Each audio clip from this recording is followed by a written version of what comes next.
Vinde ao Deus em meu auxílio, socorrei-me sem demora. Glória ao Pai, ao Filho e ao Espírito Santo, como era no princípio, agora e sempre. Amém. Boa tarde, irmãos e minhas irmãs que estão do outro lado ouvindo. Queria dizer a todos vocês que com honra e alegria que voltamos aqui, tá? E também agradecer a minha biblioteca católica, dizer que chegou os livros, tudo certinho, né? Gostei muito e daqui a pouco eu vou apresentar a vocês, né, estes grandes tesouros da fé católica, tá? E que primeiro box que veio, né? Gostei muito, né? Porque se fala das crônicas de São Francisco de Assis.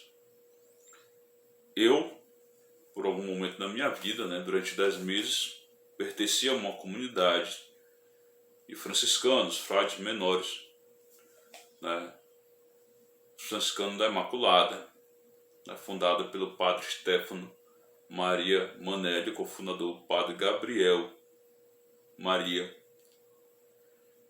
e uma comunidade que tinha, né, em si 4 votos, que era de pobreza, castidade e obediência, e uma devoção especial à Imaculada.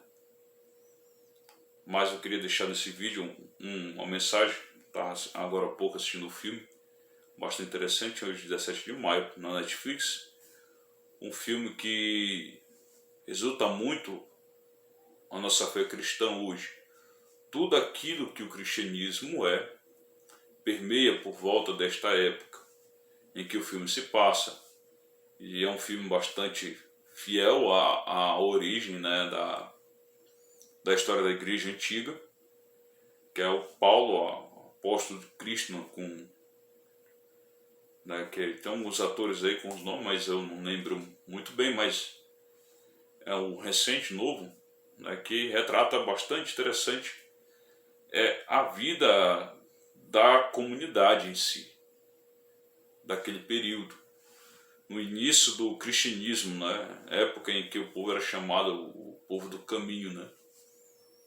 Existe dentro da igreja fundada pelo Kiko, né, um leigo, né, que ama a igreja católica, que fundou essa igreja, a comunidade do caminho, referindo-se àquela comunidade primeira, que antes de ser chamados os primeiros cristãos, era chamado a comunidade do caminho, aqueles que caminhavam com Cristo, né. Paulo sempre, durante o filme que retrata Lucas, né, que é um dos autores dos Atos dos Apóstolos, que resolve visitar Paulo dentro da comunidade, conhecer a história de Jesus Cristo, começar a redigir essa história, que é os livros que nós conhecemos hoje, os Atos dos Apóstolos, e também que ajudou, segundo o filme, Paulo a escrever as suas cartas paulinas direcionadas à comunidade enquanto ele estava preso em Roma, tá? Então é uma história bastante interessante, né, que remete a aqueles 3 primeiros séculos da igreja, de tremenda dificuldade, principalmente em Roma. Roma põe fogo, Nero põe fogo em Roma e culpa os cristãos. Cria-se então uma perseguição aí ao cristianismo. Dentro de Roma já vinham, a maioria dos cristãos já era fugido de Jerusalém, passaram para a Grécia, depois chegou a Roma. Eram pessoas que já vinham sofrendo esses ataques diretos, né? Era uma comunidade que vinha surgindo, ganhando força diante de tanta dificuldade, e que me fez repensar hoje, né, sobre nossa fé católica, né, o tanto quanto a gente, quanto nós católicos, principalmente, né, os que se dizem cristãos, estamos perdendo essa fé primeira, que é essa fé de entrega, que é essa fé de confiar mesmo na graça de Deus, confiar na providência divina, confiar no Cristo que vive em nós. Estamos perdendo essa chama e querendo agradar mais ao mundo do que a Deus. E que nos faz repensar de repensar, me fez pensar muito, principalmente eu,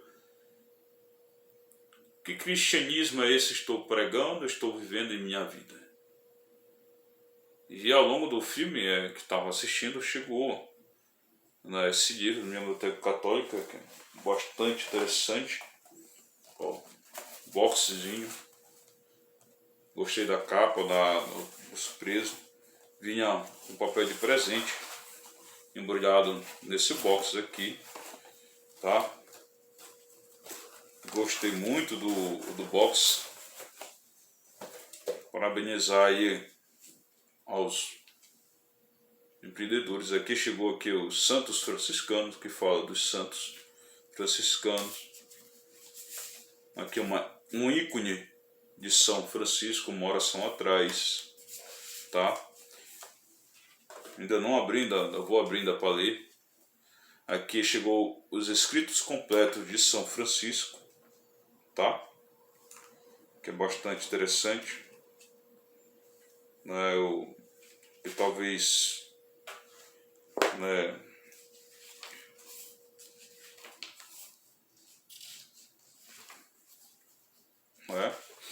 gostei muito aqui. Desculpe a pausa. E chegou Fiorete, primeiro Fiorete. Eu lembro quando era na comunidade, o Padre Boaventura falava muito desse Fiorete. Até então, eu não tinha muito tempo de ler, porque a vida era semi-contemplativa. Tá novinho, acabou de chegar hoje, 17 de maio. E eu sou muito apaixonado pela história de São Francisco, mas eu não tenho a coragem que São Francisco tinha na sua época, por volta de um ano 1200, ainda no auge, no início da Idade Média praticamente. Olha, muito bem elaborado, que acompanha a legenda menor de São Boaventura, as Crônicas de São Francisco de Assis, considerado o famoso o segundo Cristo. Paulo já dizia o Anticristo, o outro Cristo. Não sou eu que vivo, mas é Cristo que vive em mim. Aqui chega, cheirinho novo, tá? As Crônicas de São Francisco de Assis. Então são um box muito interessante, gostei. E para continuar esse vídeo, eu já li essa leitura aqui, mas uma questão do filme que eu assisti me faz lembrar de novo. E queria, dentro de Timóteo, ficar no capítulo 3 da sua segunda carta. Mas antes, vamos voltar ao capítulo 2, versos 8 ao 13. Que diz assim: lembra-te de Jesus Cristo, descendente de Davi, ressuscitado dentre os mortos, segundo o meu evangelho, pelo qual eu tenho sofrido até ser acorrentado como um malfeitor. A palavra de Deus, porém, não está acorrentada.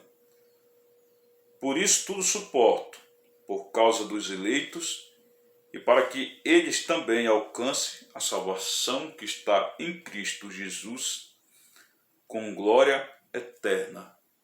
É digna de fé esta palavra: se morremos com Ele, também com Ele viveremos.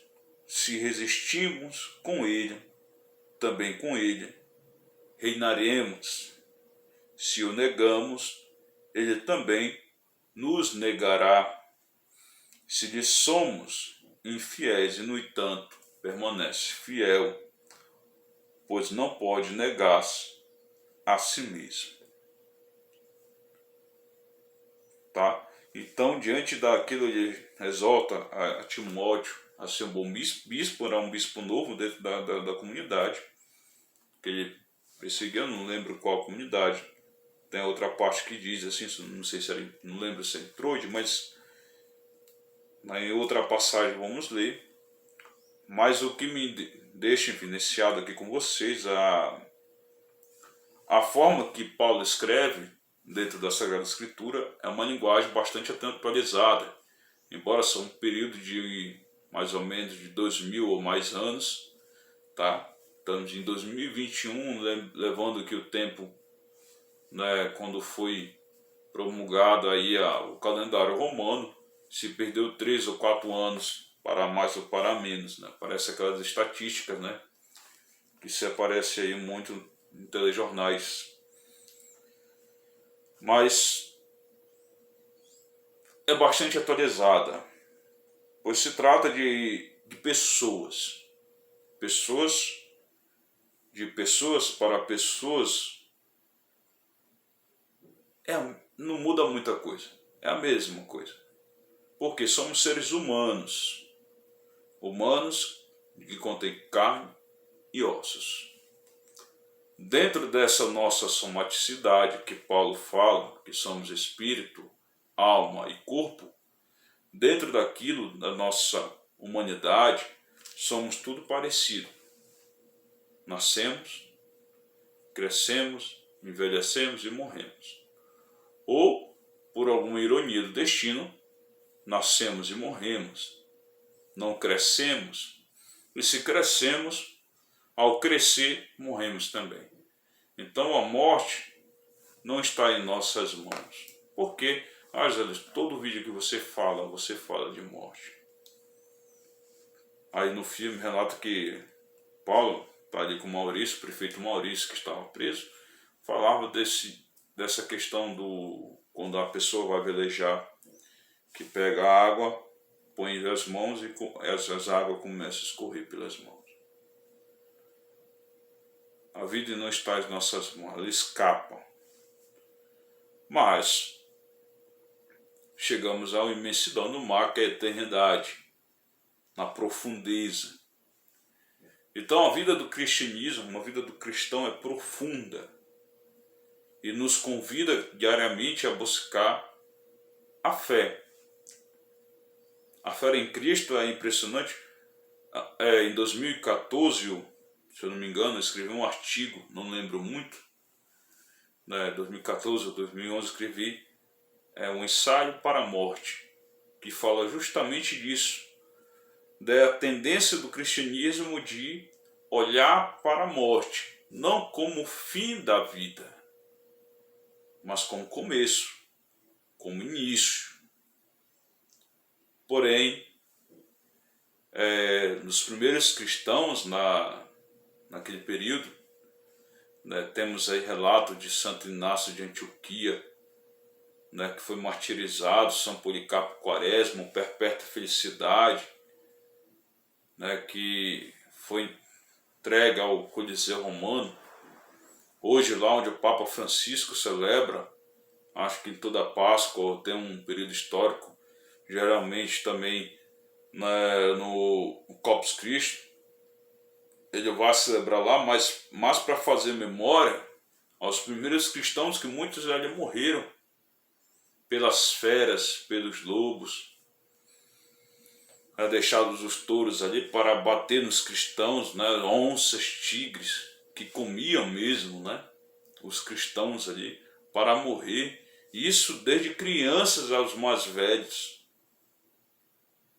Porque naquele período seguir o cristianismo era sinônimo de crime, pois não abraçava o sistema da época, não renegava também a fé. E parece que Paulo conseguia ver isso muito bem naquele período, e no filme relata uma coisa bastante interessante, por ser uma linguagem bastante atualizada, que no momento de dor, muitas das vezes, no momento de sofrimento, a nossa tendência é negar a Deus, pois não enxergamos dentro dos acontecimentos em nossa vida, em nosso redor, Deus, o que Ele quer nos falar. Recentemente aconteceu, né, dentro da minha história, com minha esposa. A gente foi fazer uma consulta, deu suspeita de Covid. Né? E eu sempre falo para os meus amigos do trabalho, os colegas do trabalho, essa questão que a morte não está, a vida não está em nossas mãos, está nas mãos de Deus. Mas por um momento ali eu senti um pouquinho de medo, talvez muito medo, pois não é fácil perder alguém que nós amamos. Não é fácil.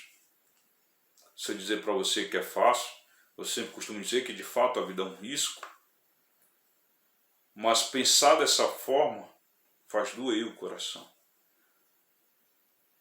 O nosso raciocínio se torna pouco. Quando acontece com outros, é muito fácil dizer, olha, né, põe no coração de Deus. Mas quando acontece com a gente, não é fácil. Porque no momento que estamos labutando para suportar aquela dor, vem meu mundo de dúvidas. Onde está Deus? Onde está o Senhor? Pois a tendência nossa é negar Ele. E diz assim, ó, capítulo 3. Fica sabendo que nos últimos dias sobrevirão momentos difíceis. E de fato, quem vai estudar os 3 primeiros séculos da igreja, a história da igreja antiga, foi um momento de muita dificuldade, um momento de muita angústia. Os cristãos tiveram que estar fugindo de um lugar para o outro. E não é muito diferente hoje se a gente for olhar a nossa atualidade. Né, estamos vendo aqui muitos venezuelanos fugindo aqui por Roraima, os argentinos já invadindo o Rio Grande do Sul, aqui dentro do Brasil, né, os sírios sempre se refugiando de um lugar para o outro, porque o estado de guerra lá é grande. Os africanos, então, não é toda a África, mas algum lugar da África, muitos cristãos se refugiando de um país para o outro. Momentos difíceis.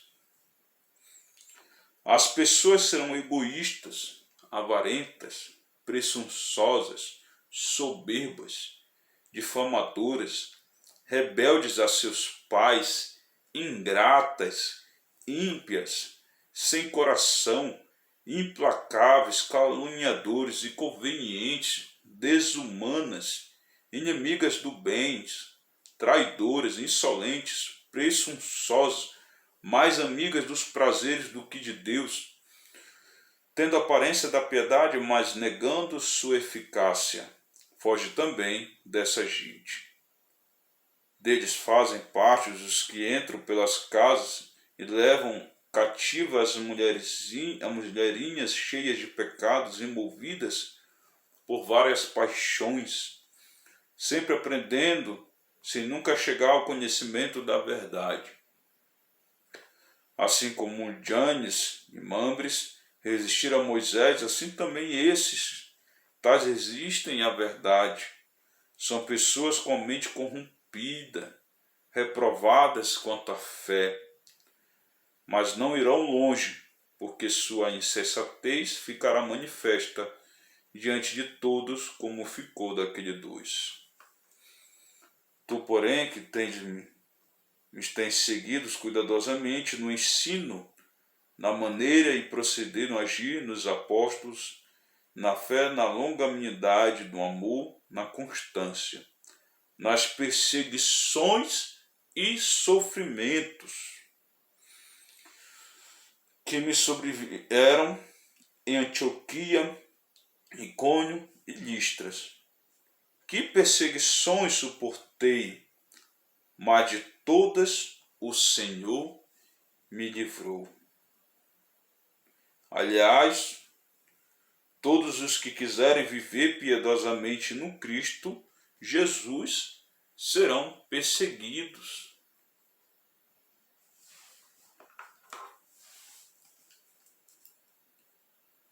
Eu lembro que tem uma parte do Evangelho, se não me engano, de Mateus, né, que quando Jesus fala sobre a questão do casamento, de quanto é difícil a questão do matrimônio, e também certas questões humanas, que Pedro pergunta: e nós que te deixamos, que deixamos tudo para te seguir, receberão 100 vezes mais. Jesus responde: casa, família, né? Casa, família, filhos, filhas, receberão 100 vezes mais. Mas lá no final, com perseguições. O servo não é maior que o seu senhor, pois tudo aquilo que o senhor passou, o servo também irá passar. Se alguém quiser vir após mim, renuncie a si mesmo, tome sua cruz cada dia e siga-me. Às vezes eu fico pensando quantas igrejas propagam um cristianismo fora da realidade cristã. Pare de sofrer, venha. Pare de sofrer, venha. Cuidado. Deus vai te dar nessa terra. De fato, Deus te ajuda, nos ajuda a nos manter bem, se você é fiel, dependendo de cada realidade, de cada lugar, de cada comunidade. Deus dá um fardo diferente àquele quem pode suportar. Deus conhece os corações e o íntimo nosso. Mas não siga o Senhor pelo dinheiro, pela casa, pela comida. Se com Cristo viveremos, se existimos com Ele reinaremos, se com Cristo morremos, com Ele viveremos. Viver em Cristo é estar extremamente ligado. Paulo tinha essa, em Filipenses 3, capítulo 3, ele tinha esse desejo de buscar o conhecimento de Cristo todos os dias, mas o conhecimento que muitas das vezes passa na carne. Como eu sempre diz, eu sinto na carne, na pele. Por isso que diz, viver para mim é Cristo e morrer é ganho. Olha, temos usufruto, mas tudo aquilo que temos ao nosso redor, se você analisar, não é nosso, é permissão de Deus, pois em algum momento Ele vai nos chamar, pois em algum momento Ele vai dizer, prestar contas de que tipo cristão tu foste, de algum momento. Vivemos em tempo difícil também, no meio campo político, esquerda, direita, você isso, você aquilo, mas se olharmos que a vontade do Senhor é que vivamos no amor em Cristo. E olha que artimanha que o inimigo conseguiu implantar em nossa vida, dividir a sociedade, esquecendo daquilo que é o principal, que tudo isso aqui passa. Quanto aos maus e os impostores, progredirão cada vez mais no mal, enganando e sendo enganados. Quanto a ti, permaneces naquilo que aprendestes e aceitastes com fé, e sabes o que aprendestes. Desde criança conheces as Escrituras. Elas têm o poder de comunicar a sabedoria que conduz à salvação pela fé no Cristo Jesus. Toda a Escritura é inspirada por Deus e útil para ensinar, para argumentar, para corrigir, para educar conforme a justiça, assim a pessoa que é de Deus estará capacitada, bem preparada para toda boa obra. Ou seja, se você lê, se você estuda, saberás que os momentos difíceis também passarão por momentos de dificuldade. É aquilo que Paulo quer dizer. Olha, mas se você está bem instruído, se sua fé está bem alicerçada, você aprenderá a suportar os momentos difíceis. É claro que não é fácil, tem momentos que questionam nossa fé, que questionam nossa vida. E dentro da minha biblioteca católica chegou uma carta falando de São Francisco. E quem foi São Francisco na Idade Média? A não ser aquele Jesus Cristo. E eu comparo essas iniciativas como Dom Bosco, Minha Biblioteca Católica, tem outra que eu vi dentro do Facebook, sua Biblioteca do Cirineu, se não me engano. Algumas comunidades que estão se organizando de leigos para falar da fé católica, falar daquilo que a igreja ensina e com grande alegria, porque de tempos em tempos difíceis em que as pessoas parecem estar perdidas, Deus manda uma luz.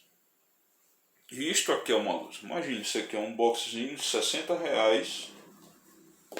né? Que tudo é caro, que vem diversos livros de oração para você ler, né?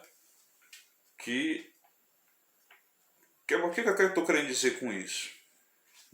De tempos em tempos aparecem os grandes profetas. Vivemos em comunidade difícil que muitos padres e bispos estão se perdendo, estão buscando mais o desejo de agradar ao mundo do que a Deus.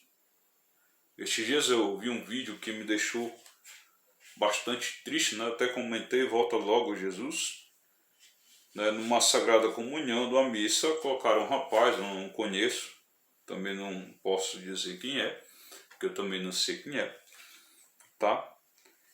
Que dançando no meio da Eucaristia.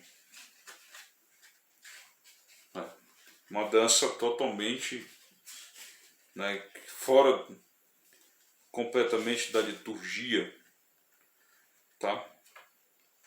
Aqui são a vida dos santos, né? Por exemplo, São Boaventura, Santa Ângela de Forigone, São José da Coupertina. Esse São José da Coupertina é muito linda a sua história. Eu sou apaixonado pela história de São José da Coupertina. Santo Antônio de Pádua e de Lisboa, tá? São Bernardo de Siena, são santos franciscanos. Santa Isabel da Hungria, tá? Temos aqui Beato Dons Scotus, em 1250 já defendia o dogma de Imaculada Conceição. São Maxiano Maria Kolbe, São Maxiano Kolbe, ele, né, que foi morto, que entregou a vida por um pai de família, né, é um santo chamado contemporâneo dos nossos dias, né, que entregou sua vida, né, num campo de concentração de Auschwitz. E que eu estou querendo dizer que aparecem as pessoas para nos inspirar a não perder a fé. Momento este, como estão vendo no Brasil e também em toda a igreja, né, ocidental, muitas pessoas estão perdendo sua fé. De repente aparecem essas comunidades para nos ajudar a fortalecer nossa fé. É por isso que eu ainda continuo católico, amo minha igreja, tenho ali minhas críticas ali, algumas coisas que acontecem, mas isso é normal. Mas Cristo nos convida cada dia mais a se aprofundar, a viver nele, a estar nele, a pertencer a ele. Então, por isso eu te convido desse irmão, amado irmão e irmã. Eu estava fazendo vídeo mais um pouco tempo, e até mais tempo que eu tiver, faz a gente sempre agradecer a Deus. Eu queria deixar o Salmo 9, estava com um projeto, ainda vou continuar nele, que era no Spotify, que era ler todos os salmos, né? Dentro da Bíblia temos 150 salmos. Era ler, gravar e passar essa mensagem. E vamos continuar com o Salmo 9. No vídeo passado falei do Salmo 8, que diz assim: Eu te louvarei, Senhor, de todo o meu coração. Proclamarei todas as tuas maravilhas. Eu me alegro e exultarei em ti. Cantarei salmos ao teu nome, ó Altíssimo. Quando meus inimigos retrocedem, eles perdem as forças e perecem diante de tua face, pois defendestes o meu direito e minha causa. Sentado no teu trono, que julgas com justiça, repreendeste as nações, fizeste perecer o ímpio, apagaste o nome deles para sempre e eternamente. Os inimigos desfaleceram, suas ruínas tornaram-se eternas, pois destruíste suas cidades. Com eles acabou sua memória. O Senhor, porém, há de assentar-se eternamente, preparado seu trono para o julgamento. Ele mesmo julgará o mundo com justiça, julgará os povos com equidade. Parece que quando vamos ler o Salmo, né, à primeira vista, que Deus é muito rígido, né, com os inimigos dos cristãos ou daqueles que o procuram, que desfacelem, que não sei o quê. Mas tudo é uma questão de mentalidade da época. É bonito quando a gente estuda a questão dos salmos, que os salmos passaram em 3 períodos distintos: período do exílio antes do exílio da Babilônia, durante o exílio da Babilônia e pós o exílio da Babilônia. Então, não podemos também cometer anacronismo, mas são salmos que sempre nos remetem à oração, nos convida a ver quem era Deus, quem é Jesus, tá? E eu queria deixar aqui o meu vídeo de agradecimento e da minha gratidão a toda a minha vida, a vida de todos aqueles que estão aqui assistindo, e pedir a graça da sabedoria e discernimento todos os dias. Em nome do Pai, do Filho e do Espírito Santo. Amém.